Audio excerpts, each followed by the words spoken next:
আচ্ছা, আমরা যে এখানে হচ্ছে বাংলা এক পাশে আরবি সংস্কৃত এখানে লিখতেছি, হ্যাঁ, তো আমরা তো হচ্ছে হ্যাঁ ওইটা সংস্কৃতি, তো হচ্ছে সংস্কৃত, তো আমরা যে আসলে মানুষ বহির্বিশ্বে বুঝাইতে চাইতেছে যে আমরা হিন্দুদের উপরে যারা আছে আমরা ইয়া করতেছি, মানে অত্যাচার করতেছি।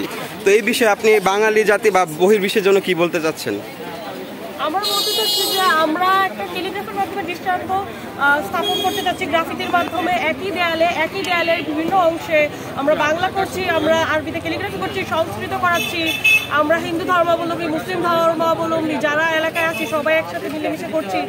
আমরা এটার মাধ্যমে বোঝাতে চাচ্ছি যে আসলে যেরকম বহির্বিশ্বে প্রচার করা হচ্ছে ব্যাপারটা ওই রকম না। আমরা এখানে মিলেমিশে আছি, আমাদের হিন্দু ভাই বোনদের আমরা নিয়ে এসেছি। আমি মুসলমান, আমি বাংলা, বিভিন্ন হিন্দু ভাই বোনদেরও হেল্প করতেছি।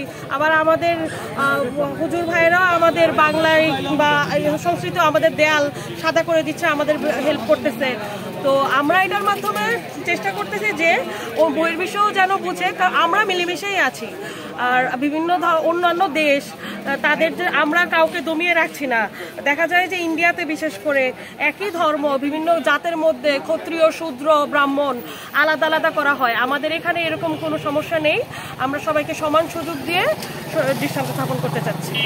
জি, ধন্যবাদ আপনার এই মূল্যবান বক্তব্যের জন্য। আর আমরা আশা করব আমরা সারা বাংলাদেশে সবাই যেন বাংলাদেশের 64টি জেলায় আমরা সবাই যেন সকল ধর্মের আমরা যারা আছি সবাই এইভাবে ক্যালিগ্রাফির মাধ্যমে আমরা যেন বিশ্বকে দেখিয়ে দিতে পারি যে আমরা আসলে কোনো ধর্ম বর্ণ নির্বিশেষে সবাই একসাথে আমরা মিলেমিশে বসবাস করি। আসলে আমাদের দেশে যেহেতু এখন কোনো স্থায়ী সরকার নেই, যার কারণে অনেকের মানে যে চোখ পড়েছে আমাদের দেশের উপরে, যাতে বহির্বিশ্বকে দেখাইতে পারে যে আমরা অনেক অসাম্প্রদায়িক কাজকর্ম করি, যেটা আসলে পুরোটাই ভুয়া, মিথ্যা। ঠিক আছে, তো আমরা এখন চলে যাব আমাদের হিন্দু ভাইদের দিকে, দেখব ওনাদের কার্যক্রম এখন কতটুকু চলমান।